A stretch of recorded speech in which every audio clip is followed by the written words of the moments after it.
మోషే ప్రార్థన గురించి మనం ఆలోచన కలిగి ఉంటున్నాము. దాని మీద ఒక 3 ప్రసంగాల వరకు కూడా మనం విన్నాం.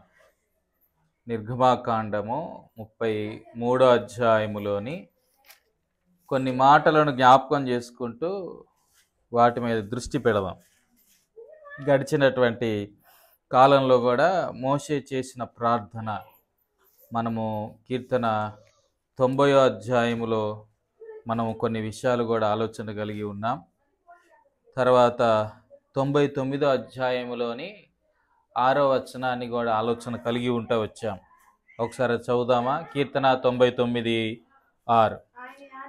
ఆయన యాజకులలో మోషే అహరోనులుండిరి, ఆయన నామమును బట్టి ప్రార్థన చేయు వారిలో సమూయేలు ఉండెను. వారు యెహోవాకు మొరపెట్టగా ఆయన వారికి ఉత్తరమిచ్చు. నిజముగా మొరపెట్టే వారికి దేవుడు ఉత్తరం ఇస్తాడు. యాకోబులో అంటాడు కదా, ఏమని అంటాడు? మీరు అడుగుతున్నారు కానీ మీరు ఎందుకు పొందుకోవట్లేదు?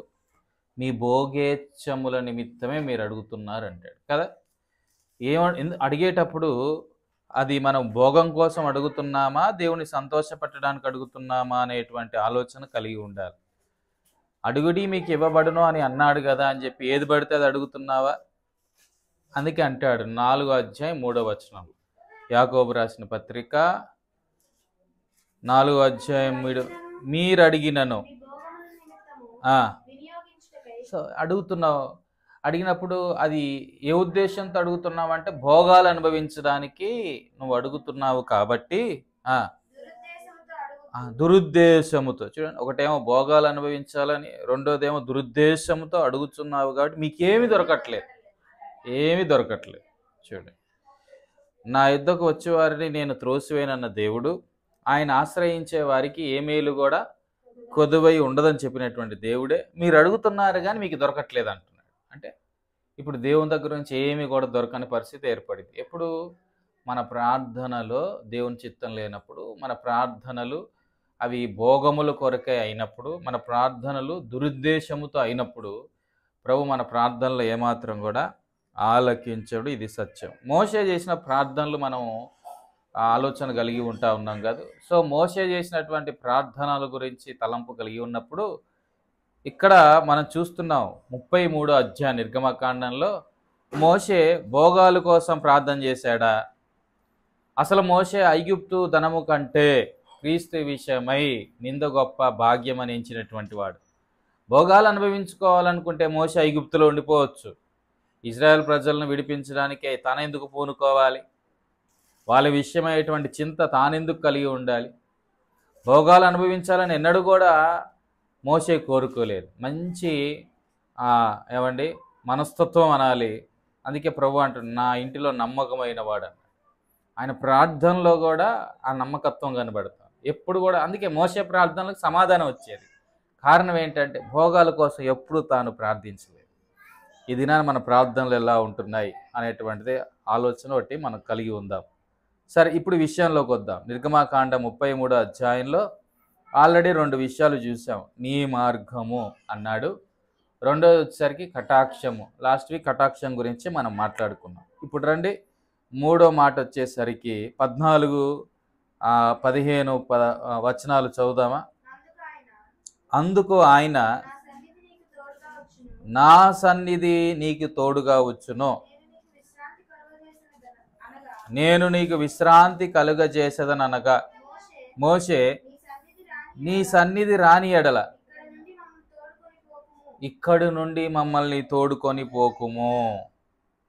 సో ఇక్కడ మోషే అంటున్నాడు, ప్రభు ఏమన్నా నేను మీతో రానులే అన్నాడు 3వ వచనంలో.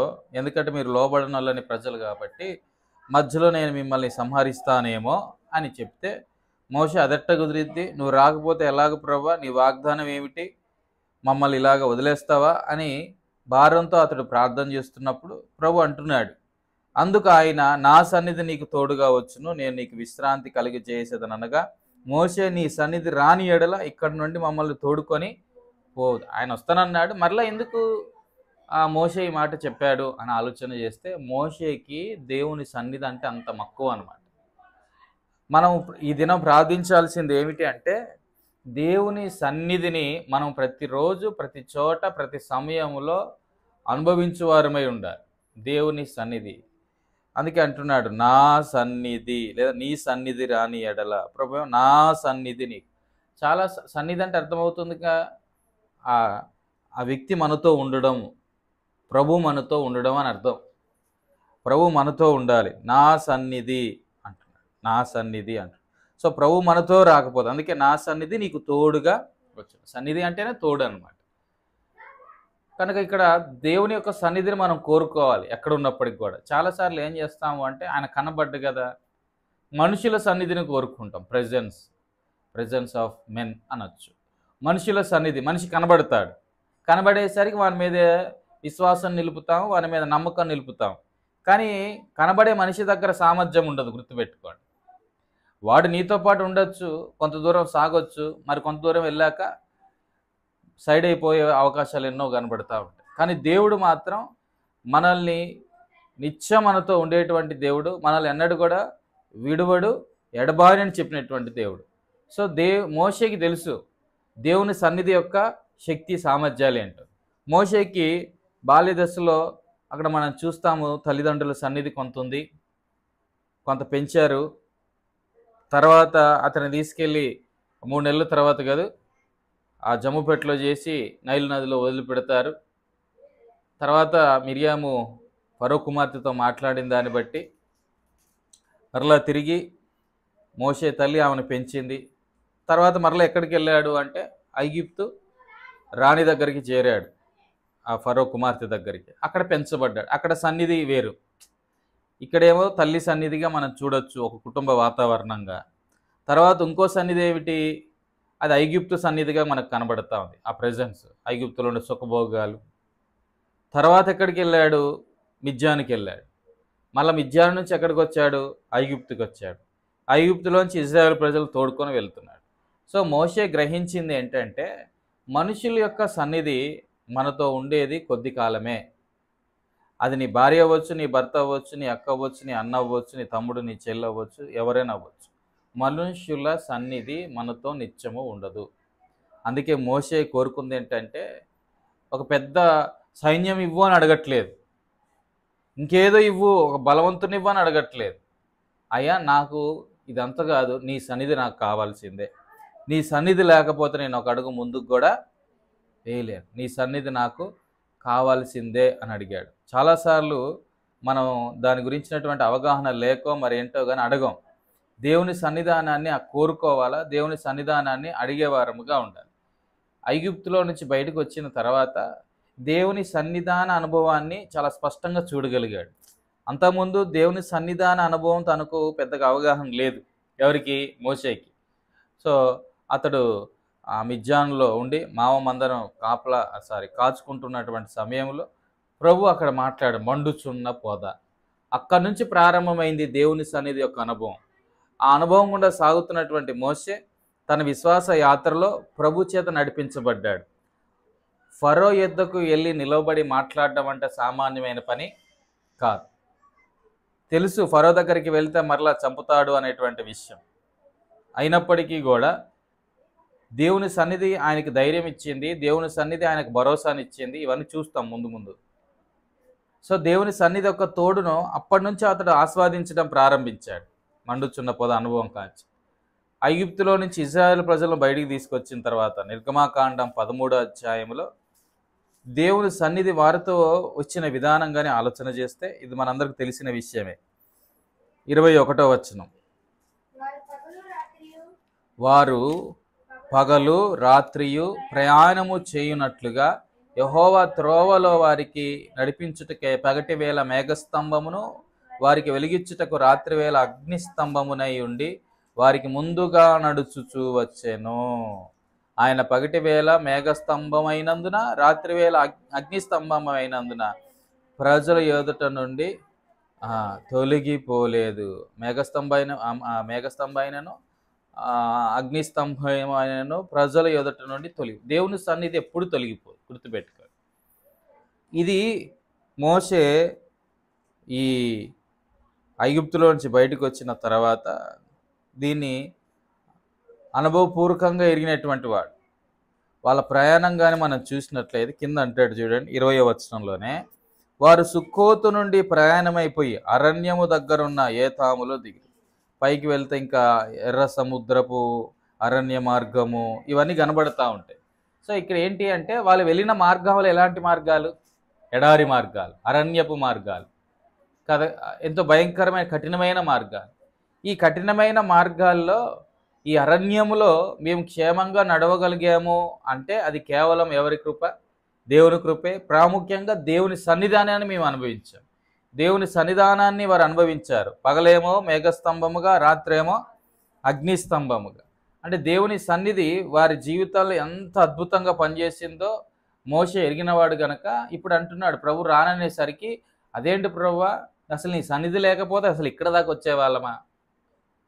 ఆ రోజు మేఘస్తంభంగా పగలు నీవు ఉన్నావు కాబట్టే ఆ ఎడారి ప్రాంతంలో, అరణ్య ప్రాంతంలో సోలిపోకుండా, సొమ్మసిల్లకుండా, చచ్చిపోకుండా మేము అందరం రాగలిగాం.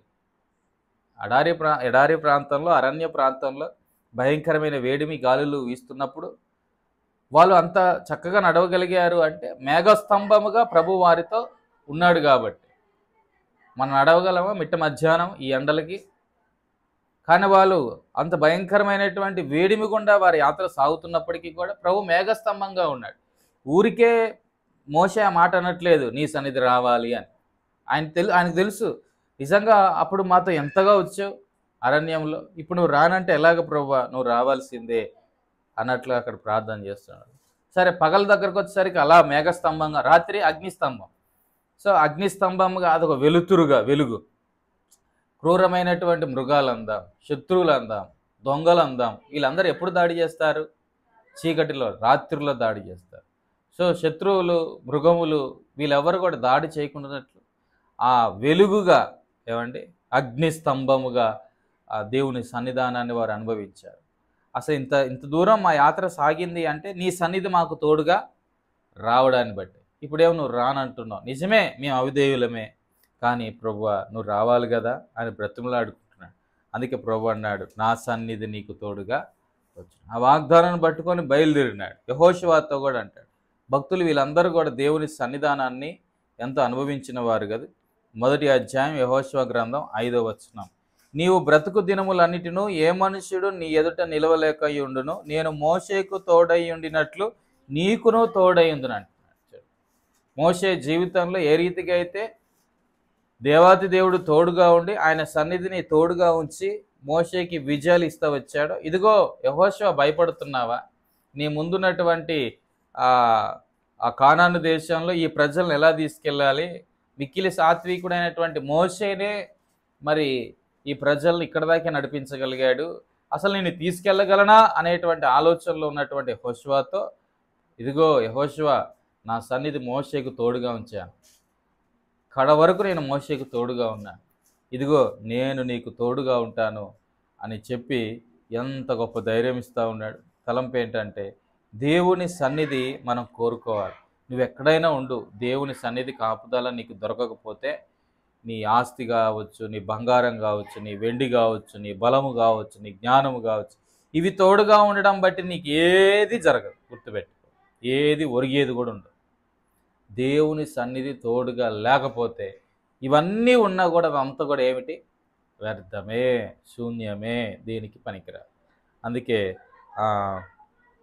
మోషే, ప్రభువా నీ సన్నిధి నాకు తోడుగా రాని ఎడల ఇక్కడి నుండి మమ్మలను తోడుకొని పోకు. ఎప్పుడైనా ఇలాగ మనం ప్రార్థన చేశామా?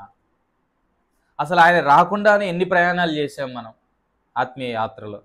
నీ సన్నిధి రాకుండా నేను వెళ్ళను అని అక్కడ కూర్చుండిపోయాడే మోషే. మనమైతే ప్రభువా నేను వెళ్తున్నాను, నాతో పాటు రమ్ము అంటాం. కానీ మోషే అట్లా అడగట్లేదు కదా. ఏమని అడుగుతున్నాడు? నువ్వు వస్తే నేను పోతున్నా అంటున్నాడు కదా. మనం ఏంటంటే కమాండింగ్ లాగా అడుగుతామేమో. అలా అడగడం తప్ప నా ఉద్దేశం కాదు, కానీ కమాండింగ్ లాగా అడుగుతున్నామే, ఒక ఆజ్ఞలాగా, ఆయన ఏదో పనుడిలాగా, మనం ఏదో అధికారులాగా. నువ్వు రా, ఆయన రాడు. కొన్నిసార్లు ఆయన రావడానికి ఇష్టపడ్డేమో మనతో పాటు. ఎందుకంటే అసలు మనం వెళ్తున్నటువంటి ఆ మార్గం ప్రభుకు అసహ్యమైనటువంటి మార్గమేమో. అందుకే చాలాసార్లు ప్రభు రాకుండానే, ప్రభు సన్నిధి రాకుండానే చాలా దూరం వెళ్ళిన అనుభవాలు ఉంటున్నాయేమో. ఒకసారి వెనక్కి తిరిగి చూస్తే ఎక్కడ విడిచిపెట్టామో దేవుడిని, ఎక్కడ విడిచిపెట్టేసి వచ్చామో, ఆయన సన్నిధికి తోడు లేకుండా ఎంత దూరం ప్రయాణం చేసావో ఇప్పటికే. అందుకే ఇక్కడ అంటున్నాడు, నీ సన్నిధి రాని ఎడల ఇక్కడి నుండి మమ్మలను తోడుకొని పోవద్దు. ఈ తీవ్రమైన నిర్ణయం మనం తీసుకోగలిగితే దేవుని సన్నిధి మనతో రావడాన్ని బట్టి ఎన్నో మేలులు ఉంటాయి. సరే, ఆ కొన్ని మాటలు మీకు చూపిస్తాను. దేవుని సన్నిధి మనతో రావడాన్ని బట్టి మనకు దొరికేటువంటి మేలుల గురించి ఆలోచన చేస్తే, ఒకటి, దేవుని సన్నిధి మనకు ఒక నిరీక్షణ ఇచ్చింది. గుర్తుపెట్టుకోండి, దేవుని సన్నిధి మనకి ఏమి ఇచ్చింది? నిరీక్షణ. ఇప్పుడు ఎవరికి? మోషేకి ఒక నిరీక్షణ కావాలి.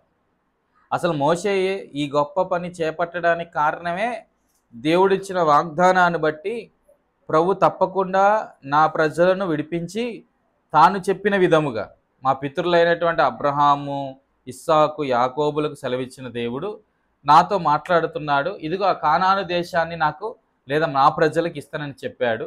సో ఇప్పుడు మోషేకు ఉన్నది ఏంటి అంటే నిరీక్షణ. నా ప్రభు ఇస్తాడు అన్నాడు, ఇస్తాడనే నిరీక్షణ. దేవుని పట్ల నిరీక్షణ కలిగినటువంటి వాడు. సో దేవుని సన్నిధి మనతో రాకపోతే మనకి ఏముండదు? నిరీక్షణ ఉండదు. ఇస్తానన్న వాడే మనతో లేకపోతే నిరీక్షణ ఎక్కడి నుంచి వచ్చిద్దండి? ఇస్తానన్న దేవుడే మనతో రాకపోతే నిరీక్షణ ఎక్కడి నుంచి వచ్చింది? అందుకే ఇస్తానన్న దేవుడా నువ్వు నాతో రాకపోతే నేను వెళ్ళను అంటున్నాడు. అందుకే ఇర్మియా గ్రంథం మనం తరచూ మాట్లాడుకుంటాం. 29:11 ఇర్మియా గ్రంథము 29వ అధ్యాయము 11వ వచనం, నేను మిమ్మల్ని గూర్చి ఉద్దేశించినటువంటి సంగతులను నేను ఎరుగుదును. చూడండి, రాబో కాలమందు మీకు నిరీక్షణ కలుగునట్లుగా అవి సమాధానకరమైన ఉద్దేశములే గాని. సో ఇప్పుడు మోషేకున్నటువంటి గ్రహింపు ఏమిటంటే, దేవుని సన్నిధి తోడుగా ఉండడాన్ని బట్టి మోషేకి నిరీక్షణ కలిగి ఉంటా ఉన్నాడు. అంటే దేవుడు మాతో రావడాన్ని బట్టి దేవుడు మా పట్ల కలిగి ఉన్న ప్లాన్స్, ఏ ప్రణాళిక కలిగి ఉన్నాడు?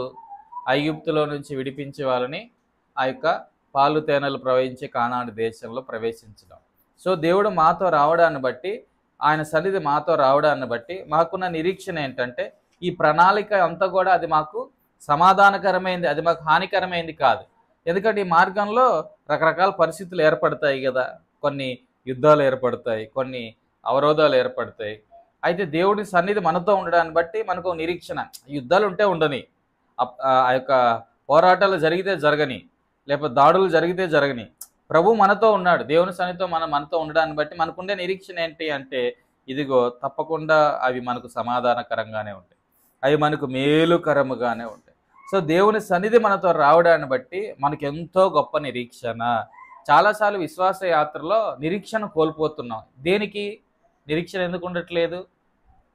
ఇప్పుడు మనం చదువుకున్న దాన్ని బట్టి చూస్తే, ఇప్పుడు విన్న వాక్యాన్ని బట్టి చూస్తే, మన విశ్వాస యాత్రలో ముందుకెళ్ళేటప్పుడు మనం ఎందుకు నిరీక్షణను కలిగి ఉండట్లేదు, లేదా నిరీక్షణ ఎందుకు కోల్పోతున్నాం? అంతే, దేవుని సన్నిధానాన్ని మిస్ అవుతున్నాం.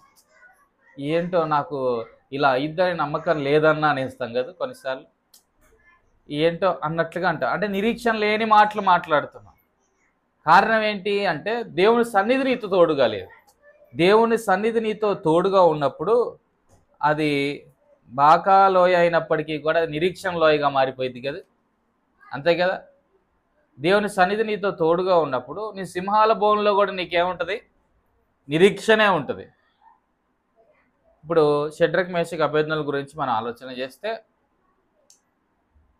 నెబుకద్నెజరు గర్వాంధుడై ఒక ప్రతిమను నిలువబెట్టి ప్రతి ఒక్కరు దీనికి సాగిలపడాలన్నాడు.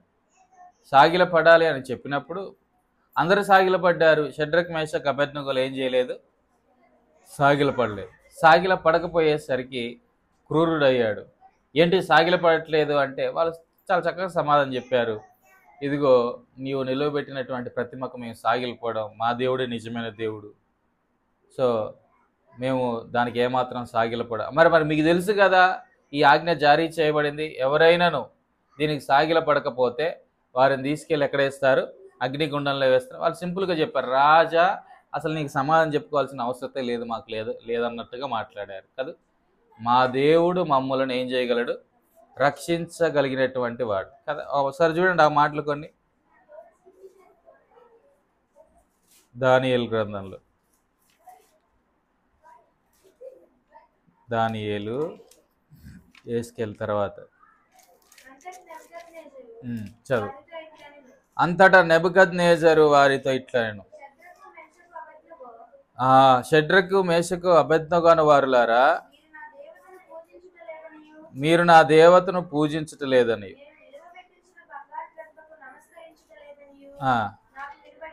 చాలు ఇదంతగా 17వ వచనానికి. 16లో షడ్రకు మేషకు అబేద్నెగో రాజుతో ఇలాగ చెప్పిరి, ఏమని, నెబుకద్నెజరు ఇందును గూర్చి నీకు ప్రత్యుత్తరం ఇవ్వవాలనే చింత మాకు లేదు. ఏం లేదు వీళ్ళకి, దేవుని సన్నిధి ఉంటే ఒక నిరీక్షణ ఉంటుందండి. నిరీక్షణ లేనివాడికే కదా చింతలన్నీ. అమ్మో ఇంత పెద్ద సమస్య ఎలా డీల్ చేయాలి, ఎలాగ ముందుకెళ్ళాలి, ఇంత పెద్ద ప్రాబ్లంలోంచి అన్నట్టుగా. సో ఇక్కడ షడ్రకు మేషకు అబేద్నెగోలకి ఏం లేదు, అసలు చింత లేదు. అగ్నిగుండం గురించిన చింత లేదు, రాజకీయం సమాధానం చెప్పాలన్న చింత లేదు. ఒకవేళ మనమే అదే పరిస్థితులు ఉంటే అసలు ముందే గుండాకి చెప్తామేమో కదా. ఇలా అసలు చింతే లేదు. మళ్ళీ చెప్తాం మనం వాక్యాలు కూడా, ఏమని, నీ భారం యెహోవా మీద, ఆయన మిమ్మల్ని గూర్చి చింతించుచున్నాడు గనుక. ఎక్కడ ఉంది ఆ మాట? పేతురు రాసిన మొదటి పత్రికలో కదా మనం చూస్తూ ఉంటాం. ఆయన మిమ్మును గూర్చి 5 పేతురు రాసిన మొదటి పత్రికలో అంటాడు. 6 దేవుడు తగిన సమయమందు మిమ్మల్ని హెచ్చించినట్లు ఆయన బలిష్టమైన చేతుకుల దీన మనస్కులైనడి. ఇప్పుడు అంటాడు, ఆయన మిమ్మల్ని గూర్చి చింతించుతున్నాడు కనుక చింతాయావత్తు ఆయన మీద వేడు. అంతకుముందు ఒకసారి మన ఉపవాస ప్రార్థనలో కూడా ఇది మాట్లాడుతుంది. మన దేవుడు మన గురించి ఏం చేస్తున్నాడు, చింతిస్తున్నాడు. చింత అంటే ఏంటి? చింత అంటే ఏంటి? అయ్యో ఎలా ఇది అనేటువంటి ఒక భారం అందాం, బరువు అందాం. మనకు చింతలు ఉండడం వేరు, దేవుడికి కూడా చింతలు ఉంటాయా? దేవుడికి కూడా చింత ఉంటుందా? మరి ఇక్కడ ఇక్కడ చింత ఎందుకు అంటున్నాడు అక్కడ?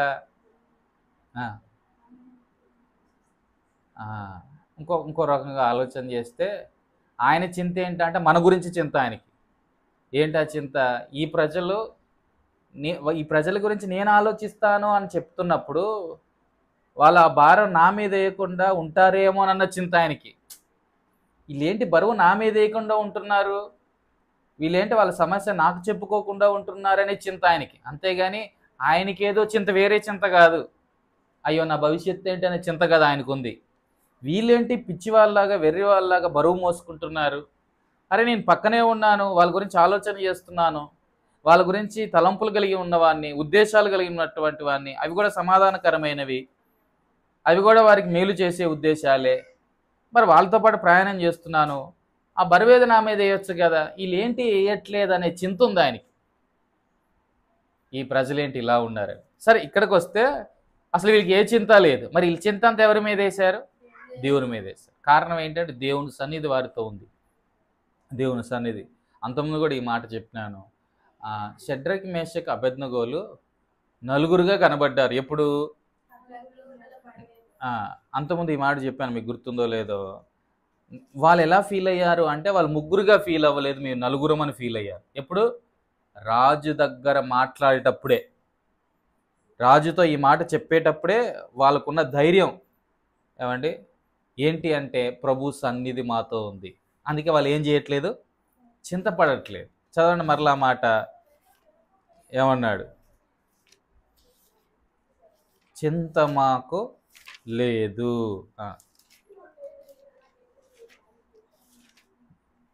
3వ అధ్యాయంలో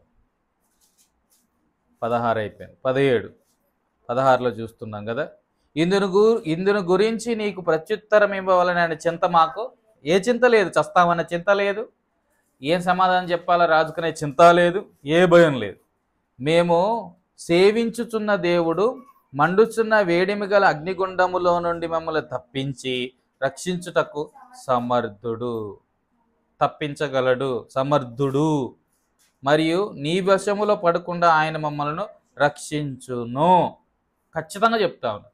దేవుని సన్నిధి వాళ్ళకి భరోసానిచ్చిద్దండి. అదే నిరీక్షణ అంటే కూడా.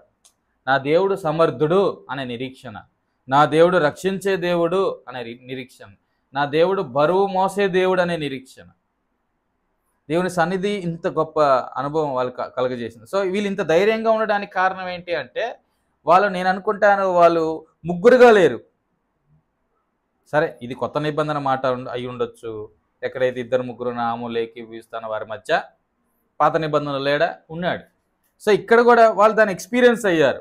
వాళ్ళకి వచనం తెలవకపోయినప్పటికీ కూడా వాళ్ళ మధ్య దేవుడు ఉన్నాడు, వాళ్ళతో ఉన్నాడు దేవుడు. దేవుని సన్నిధి వాళ్ళతో ఉంది. వాళ్ళ ఉద్యోగాల్లో అనొచ్చు, వాళ్ళు చెరగా తీసుకురాబడిన నాటి నుంచి నేటి వరకు కూడా అద్భుతమైన రీతిలో ప్రభు సన్నిధానాన్ని వారు అనుభవించగలిగారు. అందుకే ఇక్కడ అంటున్నాడు, మరియు నీ వశంలో పడకుండా ఆయన మమ్మల్ని రక్షించును, ఒకవేళ ఆయన రక్షించకపోయినను. రక్షించలేనివాడు అనట్లేదా వాళ్ళు? ప్రభు ఉద్దేశం ఏదో ఉంటుంది, ఒకవేళ రక్షించకపోయినప్పటికీ కూడా మాకు నిరీక్షణ ఉంటుంది అన్నారు. అంటే వాళ్ళకి ఏంటంటే, మాకు కావాల్సింది మేలులు కాదు, మాకు కావాల్సింది దేవుని సన్నిధి. మేము చచ్చినా పర్లేదు, మా దేవుని సన్నిధితో మేము చచ్చిపోతున్నాం. మా దేవుడు రక్షించగల సమర్థుడు, మమ్మల్ని రక్షిస్తాడు, రక్షించకపోయినా మేము భయపడము అంటున్నారు. కారణం ఏంటంటే, వాళ్ళు దృష్టి పెట్టింది దీవెనల మీద, ఆశీర్వాదాల మీద కాదు, అవి ఇచ్చే దేవుడి మీద. ఇప్పుడు దేవుని సన్నిధి కావాలా, దేవుడిచ్చే ఆశీర్వాదాలు కావాలా? దేవుని సన్నిధి. వీళ్ళు అదే కోరుకున్నారు. రక్షించకపోవడం అనేటువంటి సెకండరీ థింగ్. అసలు దేవుని సన్నిధి మాతో ఉంది, అజ్జాలు మాకు అన్నారు వాళ్ళు. దేవుని సన్నిధి లేకపోతే ఎంత ఆశీర్వాదం ఉంటే ఏం లాభం? అందుకే ప్రభువుతో మోషే మాట్లాడుతున్నాడు, ఎందుకయ్యా మాకు ఆ దేశం, నువ్వు రాకపోతే? నువ్వు రావాల్సిందే మాకు, నువ్వు వస్తేనేగా ఏదైనా. అందుకే ఇక్కడ అంటున్నాడు ఏమనంటే, మేము మరియు నీ వశంలో పడకుండా ఆయన పడకుండా మమ్మల్ని రక్షించును, ఒకవేళ ఆయన రక్షించకపోయినా రాజా నీ దేవతలను మేము పూజింపమని, నీవు నిలవబెట్టించిన బంగారు ప్రతిమకు నమస్కరింపమని తెలుసుకో అన్నారు. ఈ వాయిస్ గంభీరంగా ఉంటుంది, గుర్తుపెట్టుకోండి. అంత భయపడుతూ చెప్పట్లేదు, తెలుసుకో, ఒక సవాలు విసురుతున్నట్లుగా లేదు. అందుకే ఆ మాటలు విన్న వెంటనే నెబుకద్నెజర్కి ఏమొచ్చిందట? అత్యాగ్రహము నొందిన వాడై ఉన్నాడు, 7 అంతల వేడిమి చేశాడు. ఇవన్నీ మనకు తెలుసు. 7 అంతల వేడిమి చేస్తే ఇద్దరిద్దరు పట్టుకొని పోయినారు అనుకుందాం. చూడండి, అంతకుముందు కూడా ఇవన్నీ మాట్లాడుకున్నాం. ఆ వేడిమి గల అగ్నిగుండంలో వేయడానికి 21 చూడు, వారి వారి అంగీలను, నిలవట అంగీలను, పై వస్త్రములు, తక్కిన వస్త్రములు తీయక్కయే. వాళ్ళు ఎగ్జాక్ట్గా డ్యూటీ డ్రెస్లో వచ్చారు. ఎలా వచ్చారు? డ్యూటీలోనే ఉన్నారు, వాళ్ళు రాజు పనిలోనే ఉంటున్నారుగా. సో అదే యూనిఫామ్లో ఉన్నారు, ఏది తీసేయలేదు. ఉన్న పాటున ముగ్గురిని కూడా వేడిమి గల మండుచున్న అగ్నిగుండములో పడివేశారు. చూడండి, వేడిమి గల పడేశారు అంటే పడేయడానికి ఇద్దరు కావాలి కదా మనిషికి. అంటే ఇంచుమించు 6గురైనా వాళ్ళతో పాటు వెళ్ళారు. రాజాజ్ఞ తీవ్రమైనందున, గుండము మిక్కిలి వేడిమి గలగైనందున షడ్రకు మేషకు అబేద్నెగోలు విసిరివేసిన ఆ మనుషులు అగ్ని జ్వాలల చేత కాల్చబడి చనిపోయారు. విసిరేశారు, వీళ్ళు చచ్చారు. ముగ్గురిని దాంట్లో పడేసి ఈ 6గురు అక్కడ ఏమైపోయారు? చనిపోయారు. షడ్రకు మేషకు అబేద్నెగో ఆ ముగ్గురు మనుషులు బంధింపబడిన వారే. వాళ్ళ చేతులు కాళ్ళు కట్టేసి విసిరేశారు పారిపోతారని. ఎవరు? షడ్రకు మేషకు అబేద్నెగోలు పారిపోతారని వాళ్ళని కట్టేసేసారు. ఇదిగో, కట్టేసేసినటువంటి వాళ్ళేమో పారిపోకుండా అక్కడుంటే, పారిపోవడానికి అవకాశం ఉన్న వాళ్ళేమో చచ్చారు. అంతేగా? పారిపోవడానికి అవకాశం లేని వారేమో చక్కగా తిరుగుతున్నారు లోపట. పారిపోవడానికి అవకాశం ఉన్న వాళ్ళేమో అక్కడే కాలి చచ్చిపోయారు. ఎంత ఘోరం! సో ఇక్కడ ఇవన్నీ ఎందుకు అంటే, దేవుని తోడు లేకపోతే, దేవుని సన్నిధి లేకపోతే నువ్వేం చేయలేవు. అగ్ని వంటి శ్రమల గుండా సాగుతున్నప్పుడు దేవుని తోడు నీకు ఒక నిరీక్షణ ఇచ్చిద్ది. అయ్యో మా చేతులు కాళ్ళు కట్టేశారు, ఇప్పుడు మేము ఏం చేయలేము అనే చింత ఉందా వాళ్ళకి? లేదు.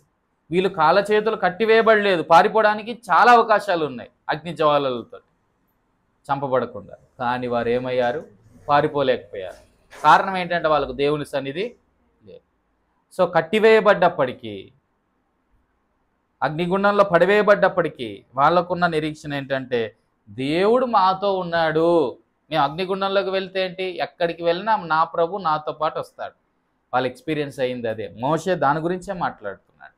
సో దేవుని సన్నిధి మనతో రావడాన్ని బట్టి మనకేం కలిగి ఉంటాము అంటే మనం నిరీక్షణ కలిగి ఉంటాం. సరే, వీరి గురించి కొంత ఆలోచన చేస్తే, ఆ ముగ్గురు మనుషులు బంధింపబడిన వారై వేడిమి కలిగి మండుచున్న ఆ గుండములో పడగా రాజుకు నెబుకద్నెజరు ఆశ్చర్యపడి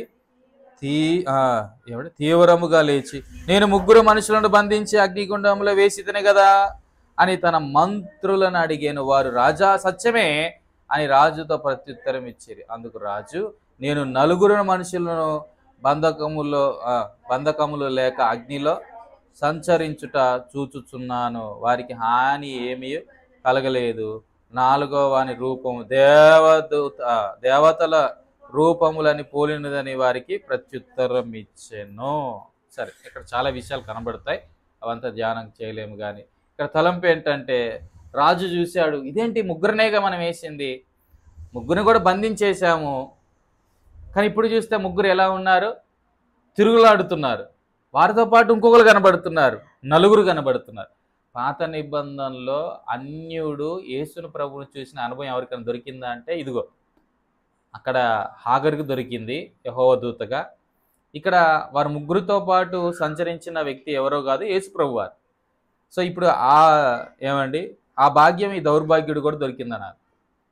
నెబుకద్నెజర్ కూడా దొరికింది యేసు ప్రభువును చూసేటువంటి భాగ్యం. సరే, అగ్నిగుండంలో వారిలో ఒకడిగా యేసు ప్రభు వారు ఉన్నారు. సో అందుకే ఇందాక మనం మాట్లాడుకున్నట్లుగా ఆయన వారితో ముందుగానే ఉన్నాడు. ఆ ధైర్యంతో మా ప్రభువు అగ్నిగుండంలో కూడా మాతో పాటు వస్తాడు, సో ప్రభువు ఏదైనా చేయగలడు అనే నిరీక్షణ వారికి ఉంది కనుకే వారు ధైర్యంగా అగ్నిగుండంలో కూడా వెళ్ళడానికి సిద్ధపడ్డవారే ఉన్నారు. సో మరలా బయటికి రమ్మంటాడు ఎవరు, నెబుకద్నెజరు. చాలా విషయాలు చెప్తాడు. మహోన్నతుడగు దేవుని సేవకులారా. అప్పటి వరకు ఏమన్నాడు, మీ దేవుడు ఎక్కడున్నాడు అన్నాడు కాదు. 15వ వచనం చివరి, నా చేతిలో నిండు మిమ్మల్ని విడిపింపగల దేవుడు ఎక్కడ. ఇప్పుడు అడ్రస్ దొరికింది ఆయన. నా చేతిలో నుండి మిమ్మల్ని విడిపించగల దేవుడు ఎక్కడున్నాడని ముందు క్వశ్చన్ చేసిన నెబుకద్నెజరు ఇప్పుడేమంటున్నాడు, మహోన్నతుడగు దేవుని సేవకులారా. ప్రజలు పిచ్చేళ్ళు అయిపోయారు. ఇప్పటిదాకేమో ఏది మీ దేవుడు అని అరిచినాడు, ఇప్పుడేంది మహోన్నతుడైన దేవుని సేవకులారా అన్నాడు. అన్స్టేబుల్ మైండ్ ఎవరిది, నెబుకద్నెజరు. స్థిరమైన బుద్ధి కాదు. సరే, ఇక్కడ తలంపు ఏంటంటే, వాళ్ళు బయటికి తీసుకొచ్చిన తర్వాత ముగ్గురుగా వచ్చారా, నలుగురుగా వచ్చారా? బయటకు వచ్చినప్పుడు అది ఎలా వచ్చారండి, ముగ్గురుగానే కనబడ్డారు. ఆ నాలుగో వ్యక్తి ఇంకెక్కడున్నాడు, అగ్నిగుండంలోనే, లేదంటే అక్కడ మండుచున్న అగ్ని. అదేంటంటే శ్రమల కొలిమి, ఇబ్బందుల కొలిమి. ప్రభు ఇక్కడ మనకి ఇస్తున్న భరోసా ఏంటంటే, మీరు కంగారు పడొద్దు, మీరు ఎలాంటి పరిస్థితులు గుండా వెళ్ళాల్సి వచ్చినా మీకంటే ముందు నేను ఇక్కడ ఉన్నాను. రేపటి దినాన నేను ఈ అగ్నిగుండం ద్వారా వెళ్ళాల్సి వచ్చినా భయపడాల్సిన పనిలే. మనకంటే ముందు ప్రభు అక్కడ ఉన్నాడు, మనకంటే ముందుగా ప్రభు అక్కడ ఉన్నాడు. మనం వెళ్ళిన వెంటనే మనల్ని చేర్చుకోవడానికి సిద్ధంగా ఉన్నాడు. ఒక ఆయన అంటారు, ఇది ఒక ఫైర్ పార్క్లో ఏం చేస్తాం, చక్కగా తిరుగుతూ ఉంటాం. ఇప్పుడు వీళ్ళు కూడా పార్కులో తిరిగినట్టు తిరుగుతున్నారు. దేంట్లో? అందుకే దీన్ని ఫైర్ పార్క్ అంటారు, ఫ్లవర్ పార్క్ కాదు. ఏం పార్క్ ఇది? Fire park. చక్కగా తిరుగుతున్నారు. ఎంత గొప్ప భాగ్యం. దేవుని సన్నిధి మనకు తోడుగా ఉంటే నిరీక్షణ ఉంటుంది. అమ్మో, ఈ అగ్ని మమ్మల్ని కాల్ చేసిద్దేమో, అయ్యో ఇది మమ్మల్ని బూడిద చేసిద్దేమో అన్న భయం ఉండదు. అదే ఇర్మియా 29:11 కూడా మనం చూసాం. తలంపు ఏంటంటే, దేవుని సన్నిధి మనకి ఏమి ఇచ్చిద్దండి, నిరీక్షణ. ఇంకో మాట చూడండి, రోమిలకు రాసిన పత్రిక 15వ అధ్యాయము 13వ వచనం. 15:13 నిరీక్షణ గురించి మనం ఆలోచన చేద్దాం. రోమిలకు రాసిన పత్రిక 15వ అధ్యాయము 13వ వచనం. కాగా మీరు పరిశుద్ధాత్మ శక్తి పొంది విస్తారముగా నిరీక్షణ గలవారగుటకు నిరీక్షణకర్తయగు దేవుడు విశ్వాసము ద్వారా సమస్త ఆనందముతోనూ సమాధానముతోనూ మిమ్మును నింపును గాక. ఏమిటిది? నిరీక్షణ. ఎలాంటి నిరీక్షణ? ఓవర్ఫ్లోయింగ్ హోప్ అంటారు. విస్తారమైన నిరీక్షణ. దేవుని సన్నిధిని మనం ఎంత అనుభవిస్తామో మనలో నిరీక్షణ కూడా అంతగా ఏమవుద్ది, విస్తరిస్తూ ఉంటుంది. మోషే జీవితంలో దేవుని కార్యాల పట్ల, దేవుని ప్రణాళికల పట్ల, దేవుడు ఉద్దేశాల పట్ల అతనుకున్న నిరీక్షణ ఎంత గొప్పదంటే అది విస్తారంగా ఓవర్ఫ్లోయింగ్ హోప్ అంటారు. ఈ దినాన అసలు మన దగ్గర ఉండాల్సిన నిరీక్షణ లేకుండా పోయింది. ఇక విస్తారమైన నిరీక్షణ సంగతి ఎలా కదా. సో ఎందుకు కారణం ఏంటి? దేవుని సన్నిధానం అనుభవించట్లేదు. నువ్వు దేవుని సన్నిధానాన్ని ఇంత ఎక్కువగా అనుభవిస్తే నీలో నిరీక్షణ ఏమవుద్ది? విస్తారమైన నిరీక్షణ. వాళ్ళు అసలు విస్తారమైన నిరీక్షణ కలిగినటువంటి వారు దేని విషయంలో వారు కదల్చబడరు, ఏ విషయంలో కూడా కదల్చబడరు. విస్తారమైన నిరీక్షణ. ఎలాంటి ఉపద్రవాలు వచ్చినా వారు కదల్చబడరు. భక్తుల జీవితాల్లో మనం చూసినట్లయితే ఏంటి వాళ్ళకి ఆ ధైర్యం అనిపిస్తుంది కదా కొన్నిసార్లు. షడ్రక్ మేషక్ అబేద్నెగోలు చూసిన, సింహాల భవనంలో ఉన్న దానియేలు చూసిన, దావీదు అరణ్యంలో అన్ని సంవత్సరాలు అలాగే తిరుగుతున్నటువంటి పరిస్థితులు చూసిన, ఏంటి వాళ్ళ ధైర్యం అనే ఆలోచన కలుగుతూ ఉంటుంది. కారణం ఒకటే, వాళ్ళ ధైర్యం ఏంటంటే దేవుని సన్నిధి వాళ్ళతో ఉండడాన్ని బట్టి వాళ్ళకి ఏ నిరీక్షణ ఉంది? విస్తారమైన. ఉట్టి నిరీక్షణ ఉంటే సరిపోదు. ఆ నిరీక్షణ కూడా ఏ స్థాయిలో ఉండాలా? ఇంగ్లీష్లో అంటాడు ఓవర్ఫ్లో అంటాడు. ఓవర్ఫ్లో విత్ హోప్ అంటాడు. పొంగి పొరలేంత విస్తారమైన నిరీక్షణ అని అర్థం. మనలో ఉండే నిరీక్షణ అది పొంగాల. ఎంత పొంగాలి అంటే మన చుట్టూ ఆ విధమైన సమస్యలతో సాగుతున్న వారికి కూడా ఆ నిరీక్షణ పంచే అంతగా ఉండాలి. ఇప్పుడు పౌలు అంటాడు, ఏమనంటాడు? మా జీవితంలో శ్రమలు విస్తరిస్తున్న కొలది. 2 కొరింథీ 1వ అధ్యాయం. ఆదరణయు ఏమైందట? అదే మొదటి అధ్యాయం అంతా ఈ ఆదరణ ఆదరణ ఆదరణ ఆదరణ అనేటువంటి మాట. Comfort comfort comfort. సో ఇంత ఆదరణ ఎలాగా వారు కలిగి ఉన్నారు? సరే ఒక మాట చూద్దామా? 7వ వచనంలో రండి. మీరు శ్రమల్లో ఎలాగూ పారివారై ఉన్నారో అలాగే ఆదరణలోను పాలివారై ఉన్నారని ఎరుగుదుము గనుక. సో ఇక్కడ ఒక స్థిరమైన నిరీక్షణ. సరే, ఇది వాళ్ళ విషయమైనటువంటి నిరీక్షణ ఇది. అయినప్పటికీ కూడా వాళ్ళకున్న నిరీక్షణ, ఈ స్థిరమైన నిరీక్షణ ఎవరిని బట్టి కలిగింది అంటే దేవుని బట్టే. అది విస్తారమైన నిరీక్షణ అన్నాడు. ఇక్కడేమంటున్నాడు? స్థిరమైన నిరీక్షణ. సో వీళ్ళ జీవితంలో శ్రమలు విస్తరించాయి, సమస్యలు విస్తారంగా ఉన్నాయి. అసలు మేము బ్రతుకుతామన్నటువంటి నమ్మకమే మాకు లేదు అంటాడు పౌలు. మరణము నుండి మమ్మల్ని ఎవరైనా తప్పిస్తారన్నట్లుగా 10వ వచనంలో. అయినను అట్టి గొప్ప మరణము నుండి మమ్మలను తప్పించిన 9వ వచనంలో. మరియు మృతులను లేపు దేవుని అందే గాని మా యందే మేము నమ్మిక ఉంచినట్లుగా మరణ మగుదమని నిశ్చయం మా మట్టుకు మాకు కలిగి ఉండేను. మేము చచ్చిపోతామనే ఆలోచన మాకు ఉంది. షడ్రక్ మేషక్ అబేద్నెగోలు ఏమన్నారు అక్కడ? అదేగా ఉంది. ప్రభు రక్షించగల సామర్థ్యం కలిగిన వాడు, అసలు రక్షించకపోయినా ఇబ్బంది ఏం లేదు అన్నట్లుగా ఉన్నారు. సో ఈ పౌలు కూడా తన విశ్వాస యాత్రలో, తన పరిచర్యలో ముందుకు వెళ్తున్నప్పుడు అతడు వెళ్ళిన పరిస్థితులు ఎలా ఉన్నాయంటే మరణమగుదం అనేటువంటి నిశ్చయిత ఉంది.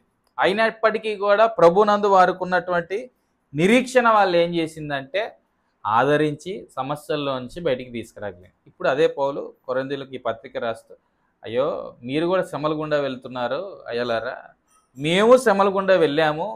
ఈ శ్రమల్లో మేము ఆదరించబడ్డం మాత్రమే కాకుండా మాకు ఒక స్థిరమైన నిరీక్షణ ఉంది. సో మమ్మల్ని ఆదరించిన దేవుడు మిమ్మల్ని కూడా ఆదరిస్తాడు అనే నిరీక్షణ మేము కలిగి ఉన్నామని చెప్తున్నాడు ఇక్కడ. సరే, తలంపు ఏంటంటే ఇందాక మాట్లాడుకున్నట్లు రోమిలకు రాసిన పత్రికలో 15వ అధ్యాయం 13వ వచనంలో మన నిరీక్షణ అది ఎలా ఉండాలి అంటే సమస్యలు అధికమవుతున్న కొలది మనలో ఉన్న నిరీక్షణ కూడా ఎలా అవ్వాలి? విస్తారముగా, స్థిరముగా అన్నాడు ఇక్కడ. అక్కడేం విస్తారముగా, అది ఓవర్ఫ్లో, పొంగాల. అది పొంగి ఇతరులకు కూడా ఆ నిరీక్షణ పొందుకునేటట్లుగా ఉండాలి. నిన్ను నన్ను చూసిన వాడికి ఏం కలగాల?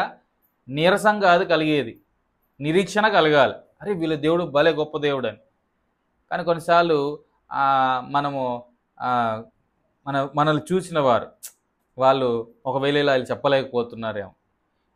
ఏదో దేవుని నమ్ముకుని అంటున్నావు కానీ ఏం జరగలేదే నీ జీవితంలో అనే అంత నీరసంగా మనం ఉండకూడదు. గుర్తుపెట్టుకో, నిరీక్షణతో ఉండాలి. దగ్గర వెండి లేకపోవచ్చు, బంగారం లేకపోవచ్చు, కానీ ఒక నిరీక్షణతో బ్రతుకు. వాళ్ళు అనాల, అరే నీ జీవితంలో ఏ మేలు జరగలేదు, వాళ్ళకి తెలియదు, రక్షణే గొప్ప మేలు అన్న విషయం వాళ్ళకి తెలియదు. తెలియకుండా వాళ్ళు ఏమనుకుంటారంటే ఇంకేమైనా వచ్చిపడిద్దేమో, వీళ్ళకు కలిసి వచ్చిద్దేమో అనుకుంటా అన్నట్టుగా అనుకుంటారు కదా. సో వాళ్ళు అలా అన్నప్పుడు, వాళ్ళు మనల్ని చూస్తున్నప్పుడు వాళ్ళకి ఈ నిరీక్షణ కనబడాల. దేవుని సన్నిధి మనతో ఉన్నప్పుడు మనం మాత్రమే నిరీక్షణతో ఉండము, ఇతరులు కూడా మన ద్వారా ఏం పొందుకుంటారు అంటే ఆ నిరీక్షణను పొందుకునే అనుభవంలో ఉంటారు. సో తలంపు ఏంటంటే, మన సమస్యలు గుండా లేదా పరిస్థితులు గుండా సాగుతున్నప్పుడు మనల్ని చూసినటువంటి వాడు నీరసించిపోకూడదు, అయ్యో అనకూడదు మనల్ని. అయ్యో అని అనకూడదు మనల్ని ఎవరు కూడా. మనం ఏం చేస్తాము అంటే, ఎవరైనా మనల్ని చూసి అయ్యో అంటే బాగుంటుంది అనుకుంటాం. ఎప్పుడు కూడా మనుషుల దగ్గర సింపతిని కోరుకోవద్దు.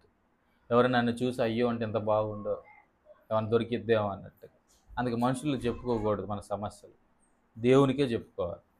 దేవునికి మన సమస్యలు చెప్పుకున్నప్పుడు దేవుడు గొప్ప కార్యాలు చేసేటువంటి వాడై ఉంటాడు. దేవుడు ఎంతగానో బలపరిచేవాడై ఉంటాడు. సో ఇక్కడ చూసినట్లయితే పౌలు జీవితంలో ఉన్నటువంటి నిరీక్షణ అది ఓవర్ఫ్లో అయ్యి అదేమైందంటే విస్తారంగా పొంగి, పౌలు రోమిల పత్రికలో అదే మాట అన్నాడు కదా, ఆ పొంగినటువంటి నిరీక్షణ కొరింథీలో ఉన్నటువంటి సంఘస్థుల్లో కూడా ఏం చేసిందంటే కార్యం చేసింది. మనల్ని చూసిన వాడికి నీరసన రాకూడదు, మనల్ని చూసిన వాడికి నిరీక్షణ కలగ, అలా ప్రవర్తించాలి మనం. అది అంత గొప్ప నిరీక్షణ మనలో ఎలా వచ్చింది? కేవలము దేవుని సన్నిధి మనతో రావడాన్ని బట్టి. అది అందుకే అంటున్నాడు, ప్రభువా నీ సన్నిధి రాకపోతే అసలు మాకు నిరీక్షణ ఎక్కడిది? నువ్వు నాతో వచ్చావనుకో, వాళ్ళ సంగతి వదిలేయ్యా, నువ్వు నాతో రా, నేను ఎప్పుడైనా నిన్ను విడిచిపెట్టానా? నువ్వు నాతో వస్తే నాలో నిరీక్షణ పొంగి, అట్లీస్ట్ పొంగిన ఈ నిరీక్షణలో కొంతమంది అన్న ప్రవాహంలో కొట్టుకొని వస్తారేమో అన్నట్లుగా ప్రార్థన చేస్తున్నాడు. ఎవరు? మోషే. ఏ రోజైనా ప్రార్థన చేశాము అలాగా? నువ్వు నాతో వస్తే నాకు ఇంత గొప్ప నిరీక్షణ వచ్చిద్దయ్యా, ఈ నిరీక్షణ పొంగిపోయి ఈ ప్రవాహంలో కొందరినైనా ఆ పాలు తేనెలు ప్రవహించే దేశంలోకి తీసుకెళ్ళగలను, ప్రభువా నువ్వు నాతో రావా అని అడిగితే ఎంత గొప్ప భాగ్యం. ఇంకో మాట చూసి ప్రార్థనలోకి వెళ్దాం. యెషయా గ్రంథం 40వ అధ్యాయము 31వ వచనం. యెషయా గ్రంథము 40వ అధ్యాయము 31. ఇది నిరీక్షణ. యెహోవా కొరకు ఎదురు చూచువారు నూతన బలము పొందుదురు, వారు పక్షిరాజు వలె రెక్కలు చాపి పైకి ఎగురుదురు, అలయక పరిగెత్తుదురు, సొమ్మసిల్లక నడిచిపోదురు. సో మోషే రమ్మనడానికి కారణం అదే. అప్పటికి అతని వయసు 80+ ఉన్నాడు. 80 సంవత్సరాల పైచిలుకే, మరి అప్పటికే చాలా సంవత్సరాలుగా వారు కొనసాగుతున్నారు. సరే అనుకుందాం 80 నుంచి 120 మధ్యలో ఉన్నాడు అనుకుందాం కాసేపు. అయితే ఇక్కడ మనం చూసినట్లయితే దేవుడు ఎంత గొప్ప నిరీక్షణ వారికి కలగజేశాడు అంటే చూడండి, ఇటు మోషేలో, లేదంటే షడ్రక్ మేషక్ అబేద్నెగోలో, అదే రీతిగా పౌలులో ఎంత గొప్ప నిరీక్షణ అంటే వాళ్ళలోంచి ఆ నిరీక్షణ ఉబుకుతున్నట్లు, పొంగుతున్నట్లుగా. పరిస్థితులు, బయట పరిస్థితులు ఏమో వాళ్ళని నీరసింపజేసేలా ఉన్నప్పటికీ వారితో ఉన్న ప్రభు వారికి ఏమో నిరీక్షణ ఇస్తున్నాడు. ఎప్పుడైనా గుర్తుపెట్టుకోండి, పరిస్థితులు లేదా మన శరీర బలహీనతలు మనకు నీరసాన్ని మిగిలిస్తాయి, కానీ దేవుని సన్నిధి మనకు నిరీక్షణను కలగజేస్తాయి. అందుకే ఇక్కడ మనం చూస్తున్న పైన 29లో ఏమన్నాడు? 40వ అధ్యాయం, సొమ్మసిల్లు వారికి బలమిచ్చువాడు ఆయనే, భక్తిహీనులను బలాభివృద్ధి కలగజేయవాడు ఆయన. నిరీక్షణ ఇదంతా కూడా. శక్తిహీనులను లేదా బలాభివృద్ధి కలగజేయవాడు ఆయన. బాలురు సొమ్మసిల్లుతున్నారు, అలుస్తున్నారు, యవనస్తులు తప్పక త్రొట్టిల్లుతున్నారు, కానీ యెహోవా కొరకు ఎదురు చూచు. సో ఇక్కడ దేవుని సన్నిధిని కోరుకున్నటువంటి మోషే తన విశ్వాస యాత్రలో అతనుకున్న నిరీక్షణ ఏంటంటే, ఇదిగో నా ప్రభు నాలో బలాన్ని ఏం చేస్తాను? నూతన పరుస్తాడు. ఇప్పుడు నాకు అంత శక్తి లేకపోవచ్చు, కానీ పక్షిరాజు వలె రెక్కలు చాపి నేనేమవుతాను? పైకి అలసిపోను, పరిగెత్తుతాను, సొమ్మసిల్లక అలాగే గమ్యం వైపు వెళ్ళిపోతాను అనేటువంటి నిరీక్షణ ఎవరికి ఉంది? మోషేకి ఉంది. దేన్ని బట్టి ఈ నిరీక్షణ వచ్చిందండి? తన జ్ఞానాన్ని బట్ట, తన దగ్గరున్న జనాలు బట్ట, తనకున్న బలాన్ని బట్ట కాదు, దేవుని సన్నిధి. ఇదేనా దేవుని సన్నిధి నీతో ఉందా? దేవుని సన్నిధిని విడిచిపెట్టి పరిగెడుతున్నావా? ప్రభు నేను వెళ్తున్నాను నాతో పాటు రా అంటున్నావు, కానీ అసలు ఆయన వస్తున్నాడో లేదో అనేటువంటి ఆలోచన ఖచ్చితంగా నువ్వు కలిగి ఉన్నావా? వస్తాను అన్న తర్వాత కూడా మోషే రావాలి అని అడగడానికి కారణం ఏంటి? నాకు కాన్ఫిడెంట్ కావాలని అర్థం కాదు. నా సన్నిధి నీకు తోడుగా వచ్చినట్టు. అప్పుడు మోషే కింద ఏమన్నాడు? నీ సన్నిధి నాకు తోడుగా రాకపోతే నేను వెళ్ళను అన్నాడు కదా. మరలా అడగడానికి కారణం ఏంటి అంటే, అసలు నువ్వు అంటే దాని ఇంపార్టెన్స్ ఎరిగినవాడు, దాని ప్రాముఖ్యతను ఎరిగినవాడు దేవుని సన్నిధి. చాలాసార్లు ప్రభు సన్నిధి మనతో రాకుండానే ప్రయాణాలు చేస్తున్నాం. అందుకే మన విశ్వాస యాత్రలో ప్రభావం చూపట్లేకపోతున్నాం. నువ్వు వెళ్ళిన చోట నీకు దీవెన దొరకట్లేదు, అనేకులకు దీవెనకరంగా ఉండట్లేదు. నీ ప్రయాణాల్లో, ప్రయాణం అంటే భూమి మీద జరిగే ప్రయాణం కాదు, నీ ఆత్మీయ యాత్ర జీవితంలో నీవు సారము చల్లేటువంటి అనుభవాల్లో ఉండట్లేదు, వెలుగులాగా ఉండట్లేదు, ఉప్పులాగా ఉండట్లేదు. కారణం ఏంటంటే దేవుని సన్నిధి లేకుండానే సాగుతుంది. అందుకే దేవుని సన్నిధి లేకపోతే, దేవుని సన్నిధి మనతో రాకపోతే మనం ఆశీర్వదించబడలేం, అనేకులకు ఆశీర్వాదకరంగా ఉండలేం. దేవుని సన్నిధి మనతో రావడాన్ని బట్టి ఏమందాము, దొరికే మేలందాం ఏంటంటే నిరీక్షణ. ఆ నిరీక్షణ ఏమవుద్ది? విస్తారంగా ఉంటుంది. విస్తారం అనే పదానికి బదులు పొంగి పొర్లే అనుభవాన్ని కూడా మాట్లాడుకున్నాం, ఓవర్ఫ్లోయింగ్. ఇంకోటి ఏమన్నాడు 2 కొరింథీలో? స్థిరమైన నిరీక్షణ అంటున్నాడు. సో ఈ నిరీక్షణ ద్వారా మనం మనకు మాత్రమే మేలు కాదు, మనతో పాటు ఉన్న వారికి కూడా అది ఏం జరుగుతుందంటే ఆదరణకరంగా, మేలుకరంగా ఉంది. సో ప్రభు సన్నిధి కొరకు ప్రభు నాతో రా అని మన భారంతో అడుగుదాం, ప్రభు కార్యం చేస్తాడు. అది మనకు నిరీక్షణ కలగజేసింది. రండి ఒకరి తర్వాత ఒకరు సంఘక్షేమం కొరకు భారంతో ప్రార్థన చేయండి.